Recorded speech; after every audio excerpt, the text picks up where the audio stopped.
Hello दोस्तों, नमस्कार। दोस्तों, स्वागत है आपका गुना आईसीएस एकेडमी में। जैसा कि दोस्तों आप लोग सभी जानते हैं, हमारा जो सेशन चल रहा है वो चल रहा है डेली करंट अफेयर्स का चल रहा है।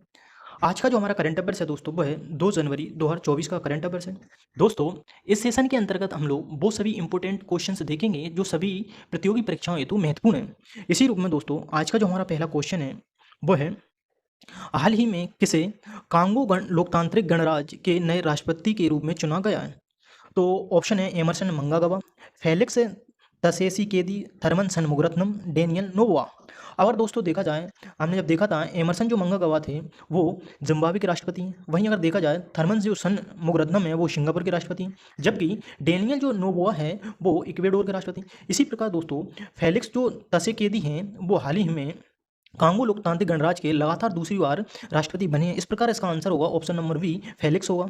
इसके बाद और आगे देखा जाए परीक्षा पर जो चर्चा है दोस्तों वो है महत्वपूर्ण राष्ट्रपति जो 2023 में नियुक्त हुए हैं, जैसे कि मोहम्मद जो मोइज्जू हैं वो मालदीव के राष्ट्रपति हैं, जोसेफ जो बोकाई है वो लाइबेरिया के राष्ट्रपति हैं, जेवियर माइली अर्जेंटीना के राष्ट्रपति हैं, लूला दा सिल्वा जो है वो ब्राज़ील के राष्ट्रपति हैं, सेंटियागो जो पेना है वो पैराग्वे के राष्ट्रपति हैं, भाई मोहम्मद शहाबुद्दीन जो है वो बांग्लादेश के क्या हैं, राष्ट्रपति हैं।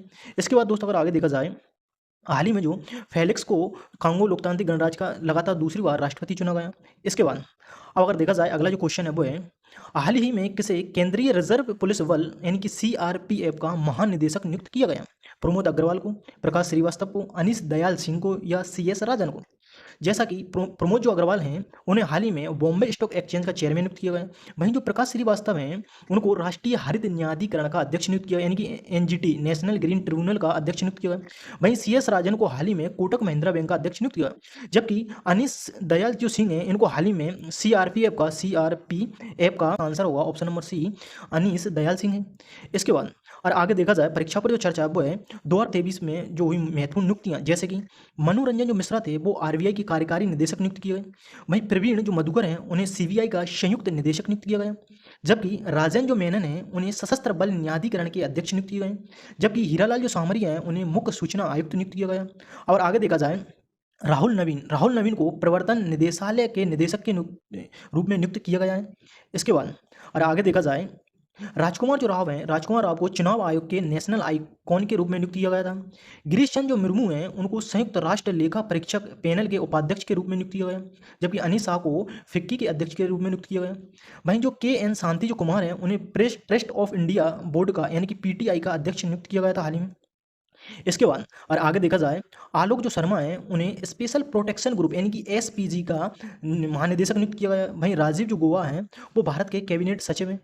इसके बाद आगे अगर देखा जाए जो प्रकाश श्रीवास्तव हैं वो राष्ट्रीय हरित न्यायाधिकरण यानी कि एनजीटी के अध्यक्ष हैं। नील जो मोहन हैं उन्हें यूट्यूब के नए सीईओ के रूप में नियुक्त किया गया। नीना सिंह को हाल ही में सीआईएसएफ का प्रमुख नियुक्त किया गया। वहीं अतनु चक्रवर्ती को एचडीएफसी बैंक के अध्यक्ष के रूप में नियुक्त किया गया है। इसके बाद अगर देखा जाए अगला जो क्वेश्चन है वो है, हाल ही में किस देश की क्यून मार्गरेट सेकंड ने पद की से इस्तीफा देने की घोषणा की है? जो क्यून मार्गरेट सेकंड है उन्होंने अपने पद से त्यागपत्र देने की घोषणा की है, ब्रिटेन, स्वीडन, फिनलैंड या डेनमार्क? अब जो क्यून मार्गरेट सेकंड है उन्होंने अपने पद छोड़ने की जो घोषणा की है वो की है डेनमार्क की ने। इस प्रकार इसका आंसर होगा ऑप्शन नंबर डी, डेनमार्क की है। अब अगर देखा जाए आगे जो डेनमार्क है, डेनमार्क की जो राजधानी है वो है कोपेनहेगन है, जबकि जो मुद्रा है डेनमार्क की वो है डेनिश क्रोन है। वहीं डेनमार्क में अगर देखा जाए जो जीवन स्तर है बहुत ऊंचा है वहाँ का जीवन स्तर है। डेनमार्क जो कि यूरोप महाद्वीप में स्थित है, इसका प्रमुख जो धर्म यहाँ ईसाई धर्म है और जबकि प्रमुख भाषा डेनिश है। इसके बाद और आगे चर्चा की जाए अगले क्वेश्चन पर वो है, हाल ही में ऑस्ट्रेलिया के किस खिलाड़ी ने वनडे क्रिकेट से संन्यास की घोषणा की है? ऑप्शन है ग्लेन मैक्सवेल ने, डेविड वार्नर ने, ट्रेविस हेड ने या मिचेल स्टार्क ने? ऑस्ट्रेलिया के जो वर्तमान क्रिकेटर हैं डेविड वार्नर जो हैं उन्होंने हाल ही में वनडे क्रिकेट से संन्यास लेने की घोषणा की है। इस प्रकार इसका आंसर होगा option number B, David Warner होगा। जबकि जो ग्लेन मैक्सवेल हैं वो ऑस्ट्रेलिया के ऑलराउंडर खिलाड़ी हैं। वहीं ट्रेविस जो हेड हैं वो वनडे विश्व कप 2023 में मैन ऑफ द मैच रहे थे। मिचेल स्टार्क भी ऑस्ट्रेलिया के खिलाड़ी हैं। इसके बाद और आगे देखा जाए परीक्षा पर चर्चा जो है कॉलिन्स जो डिक्शनरी है उसमें क्रिकेट से जुड़े बेसबॉल शब्द को जोड़ा गया है। वहीं अगर देखा जाए पाकिस्तान के जो शाहीन अफरीदी हैं वो वनडे क्रिकेट में सबसे तेज 100 विकेट लेने वाले गेंदबाज हैं। वहीं जो मोहम्मद शमी है वो वनडे विश्व कप में भारत के सर्वाधिक विकेट लेने वाले गेंदबाज हैं। इसके बाद आगे देखा जाए शुभमन जो गिल हैं वो वनडे क्रिकेट में सबसे तेज 2000 रन बनाने वाले खिलाड़ी हैं। सचिन जो तेंदुलकर हैं वो वनडे क्रिकेट में इनके कितने 49 शतक हैं। इनका हाल ही में रिकॉर्ड विराट कोहली ने तोड़ा है, यानी कि 50 शतक लगाए उन्हें वनडे विश्व कप में। अब अगर देखा जाए ग्लेन जो मैक्सवेल हैं वो ऑस्ट्रेलिया के एक ऑलराउंडर क्रिकेटर हैं जो विश्व कप में सबसे तेज शतक लगाने वाले हैं। इसी प्रकार अगर देखा जाए आगे भारत की विश्व कप में भारत की सबसे बड़ी जो जीत रही वो श्रीलंका पर रही। 55 रन पर उसको क्या किया, ऑल आउट किया। अब अगर देखा जाए भारत के रोहित शर्मा जो हैं वो अंतर्राष्ट्रीय क्रिकेट में 18,000 रन पूरे करने वाले 5वें खिलाड़ी हैं। अब अगर देखा जाए वनडे इतिहास में 3000 छक्के लगाने वाली दुनिया की पहली क्रिकेट टीम जो है वो भारत की क्रिकेट टीम है। और आगे देखा जाए भारतीय जो टीम है भारतीय टीम तीनों फॉर्मेट में नंबर 1 टीम है। अब अगर देखा जाए विराट कोहली जो है वो वनडे क्रिकेट में सबसे अधिक शतक लगाने वाले क्रिकेटर। टेस्ट चैंपियन में सर्वाधिक रन बनाने वाले भारतीय बल्लेबाजी कौन है, विराट कोहली हैं। इसके बाद अगर आगे देखा जाए मुथैया मुरलीधरन है वो श्रीलंका के पूर्व क्रिकेटर हैं जिनकी हाल ही में बायोपिक 800 रिलीज हुई है। इसके बाद और आगे देखा जाए डी एल्गर जो है वो दक्षिण अफ्रीका के क्रिकेटर हैं जिन्होंने हाल ही में संन्यास लेने की घोषणा की है। जबकि ट्रेविस जो हेड हैं वो ऑस्ट्रेलिया के खिलाड़ी हैं जो वनडे विश्व कप 2023 में मैन ऑफ द मैच बने थे। इसके बाद आगे अगर देखा जाए हाल ही में प्लास्टिक अपशिष्ट को रासायनिक रूप से पुनर्चक्रित कर आईएससीसी प्लस प्रमाण पत्र प्राप्त करने वाली भारत की पहली कंपनी कौन सी है? बिरला समूह है, रिलायंस समूह है, अदानी समूह है या टाटा समूह है? तो इसका जो आंसर है वो है बिरला समूह है। इस प्रकार ऑप्शन नंबर ए इसका आंसर होगा। अब अगर देखा जाए आगे परीक्षा पर जो चर्चा है वो बिरला समूह से है। बिरला समूह एक निजी कंपनी है। इसके जो संस्थापक थे वो थे सेठ शिव नारायण बिरला थे। इसका मुख्यालय मुंबई महाराष्ट्र में है।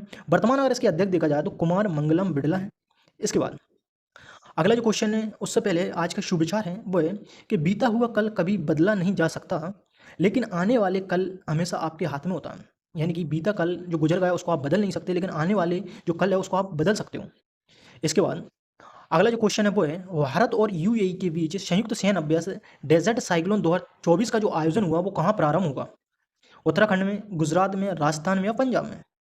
इसका जो प्रारंभ होगा वो होगा थार राजस्थान में होगा जो 2 जनवरी से लेकर 15 जनवरी तक चलेगा।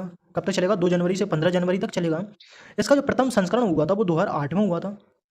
इसके बाद और आगे देखा जाए परीक्षा पर जो चर्चा है वो महत्वपूर्ण सैन्य अभ्यास है जैसे कि विनवेक्स तेवी है। इसका जो आयोजन भारत और वियतनाम के मध्य हुआ। संप्रीति भारत और बांग्लादेश के मध्य हुआ। अरीमो जो शक्ति है वो भारत और मलेशिया के मध्य हुआ। वहीं बोल्ड कुरुक्षेत्र जो है वो भारत और सिंगापुर के मध्य हुआ। मित्र शक्ति भारत और श्रीलंका के मध्य हुआ। वज्र प्रहार भारत और अमेरिका के मध्य हुआ। इसके बाद अगर आगे देखा जाए डेजर्ट साइक्लोन 2024 जायद तलवार डेजर्ट फ्लैग जो भारत और यूएई के मध्य होने वाले सैन्य अभ्यास है। एकता अभ्यास और एक्यूवेरियन अभ्यास भारत और मालदीव के मध्य हुए हैं। वहीं मालाबार जो अभ्यास हुआ है वो यूएसए, ऑस्ट्रेलिया, इंडिया, जापान चारों देशों के मध्य होता है। इसके बाद अगर आगे देखा जाए नोमेडिक जो अभ्यास है वो भारत और मंगोलिया के मध्य हुआ है। आगे अगर देखा जाए काजिंद जो अभ्यास है वो भारत और कजाकिस्तान के मध्य हुआ। साइक्लोन जो सैन्य अभ्यास है भारत और मिस्र के मध्य हुआ। वहीं चक्रवात जो अभ्यास है वो गोवा में हुआ, भारतीय सेनाओं के मध्य हुआ। इसके बाद और अगला क्वेश्चन देखा जाए वो है हाल ही में किसे Scottish junior open squash champion under 19 महिला कप का एकल का खिताब जीता है? आंचल कुमारी ने, अभ्या सिंह ने, अनाथ सिंह ने या इनमें से कोई नहीं? अगर देखा जाए जो स्क्वैश चैंपियन अंडर 19 महिला एकल का जो खिताब जीता है वो जीता अनाथ सिंह ने जीता है। इस प्रकार इसका आंसर होगा ऑप्शन नंबर सी होगा। इसके बाद अगर देखा जाए इसकी जो विजेता थी वो अनाथ सिंह थी जबकि उपविजेता जो थी वो थी रॉबिन मैक अल्पाइन थी। वहीं इसका आयोजन हुआ था वो एडिनबर्ग स्कॉटलैंड में हुआ था। इसके बाद अगला जो क्वेश्चन है वो है हाल ही में सागर परिक्रमा का 10वां संस्करण कहाँ शुरू हुआ है? इस कोलकाता में, विशाखापत्तनम में, चेन्नई में या कोची में? तो दोस्तों हाल ही में जो सागर परिक्रमा का जो 10वां संस्करण प्रारंभ होने जा रहा है वो जा रहा है कहाँ पर? चेन्नई में जा रहा है। इस प्रकार इसका आंसर है ऑप्शन नंबर सी चेन्नई होगा। और आगे देखा जाए परीक्षा पर जो चर्चा है वो है कि इसका जो उद्देश्य है वो है मत्स्य पालन से संबंधित विभिन्न योजना और कार्यक्रमों के बारे में जानकारी का प्रसार करना।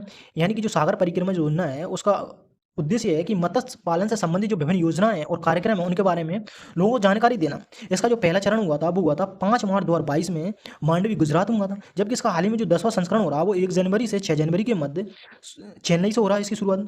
इसके बाद आगे अगर क्वेश्चन देखा जाए कि वर्ष 2023 में भारत में बाघों की मृत्यु के मामले में शीर्ष स्थान पर कौन सा राज्य है? ऑप्शन है महाराष्ट्र है, मध्य प्रदेश है, उत्तराखंड है या कर्नाटक है। तो हमने देखा था कि 2023 में जो शीर्ष स्थान है बाघों की मृत्यु पे वो प्रथम स्थान पर है महाराष्ट्र है, जबकि द्वितीय स्थान पर मध्य प्रदेश है। अगर देखा जाए 2023 में जो बाघों की मृत्यु हुई है वो लगभग 177 बाघों की मृत्यु हुई। अब अगर देखा जाए कुल बाघ थे 3167 बाघ थे, उनमें से प्रथम स्थान किसका था? एमपी का था इनमें। इसके बाद और आगे देखा जाए अगला जो क्वेश्चन है वो है हाल ही में किस राज्य सरकार ने बांग्लार माटी बांग्लार जल को राजगीत घोषित किया है? यानी कि बांग्लार माटी बांग्लार जल को राजगीत घोषित किया है? असम ने, पश्चिम बंगाल ने, सिक्किम में या मेघालय ने? तो हाल ही में पश्चिम बंगाल ने बांग्लार माटी बांग्लार जल को राजगीत घोषित किया है। अगर देखा जाए पश्चिम जो बंगाल है उसकी राजधानी कोलकाता है। वर्तमान जो यहाँ के सीएम है वो ममता बनर्जी हैं, जबकि वर्तमान जो राज्यपाल हैं वो है सीवी आनंद बोस हैं। इसके बाद आगे अगर परीक्षा पर चर्चा देखी जाए 2023 के जो महत्वपूर्ण जो ब्रांड एम्बेसडर हैं उनसे संबंधित है, जैसे कि सौरभ जो गांगुली हैं वो पश्चिम बंगाल के, त्रिपुरा के और बंधन बैंक के ब्रांड एम्बेसडर हैं। भाई एमएस जो धोनी है वो एसबीआई के, स्वराज ट्रैक्टर्स के, जियो मार्ट के और लेस के ब्रांड एम्बेसडर हैं। भाई मोहम्मद शमी जो है वो प्यूमा इंडिया के ब्रांड एम्बेसडर हैं। नीरज जो चोपड़ा है वो लोरियस के ब्रांड एम्बेसडर हैं। रविंद्र जो जडेजा है वो ई सेंस के क्या है ब्रांड एम्बेसडर हैं। इसके बाद आगे देखा जाए राफेल नडाल और ईगा शूटेक जो है वो इंफोसिस के हैं। भाई राहुल जो द्रविड़ हैं वो बीपीसीएल के हैं। शाहरुख जो खान है वो आईसीसी वर्ल्ड कप 2023 के ब्रांड एम्बेसडर चुने गए थे। वहीं Sachin Tendulkar ICC world cup 2023 के वैश्विक राजदूत चुने गए थे। जबकि राजकुमार राव हाल ही में जो विधानसभा के चुनाव हुए उनमें चुनाव आयोग के नेशनल आइकॉन नियुक्त किए गए थे। इसके बाद दीपिका जो पादुकोण है हाल ही में टेक्नो की ब्रांड एम्बेसडर नियुक्त की गई हैं और बिस्लेरी की ग्लोबल ब्रांड एम्बेसडर बनी। हुंडई जो मोटर्स इंडिया उसकी भी ब्रांड एम्बेसडर नियुक्त की गई हैं। इसके बाद में पिंकी जो है हाल ही में बेटी बचाओ बेटी पढ़ाओ पहल की ब्रांड एम्बेसडर नियुक्त की गई हैं। इसके बाद आगे अगर देखा जाए दोस्तों आज का जो हमारा सेशन यहीं समाप्त होता है। अगर दोस्तों आपको यूट्यूब से वीडियो संबंधित कोई भी पीडीएफ फाइल चाहिए या स्टडी से संबंधित आपको कोई भी मटेरियल चाहिए तो आप गुना आईसीएस एकेडमी का टेलीग्राम ज्वाइन कर सकते हैं, जिसकी लिंक आपको इस वीडियो की डिस्क्रिप्शन में मिल जाएगी। वहाँ पर आपको समस्त यूट्यूब वीडियो संबंधित पीडीएफ जो फाइल है वो उपलब्ध रहेंगी, जिसकी लिंक आपको इस वीडियो की डिस्क्रिप्शन में मिल जाएगी। वहाँ जाकर आप गुना आईसीएस एकेडमी का टेलीग्राम ज्वाइन कर सकते हैं। इसके बाद अगर दोस्तों आपने अभी तक गुना आईसीएस एकेडमी को लाइक नहीं किया तो इसको जल्दी से लाइक करो। अगर इसको शेयर नहीं किया तो ज़्यादा से ज़्यादा लोगों के पास इसको शेयर करो। अगर अभी तक आपने इस चैनल को सब्सक्राइब नहीं किया तो जल्दी जल्दी इसको सब्सक्राइब करो। अगर दोस्तों आपको ये वीडियो अच्छा लगे तो उसको कमेंट करके जरूर बताना और लाइक करना और इस वीडियो को ज़्यादा से ज़्यादा लोगों के पास शेयर करना। थैंक यू दोस्तों, बाय बाय, टेक केयर।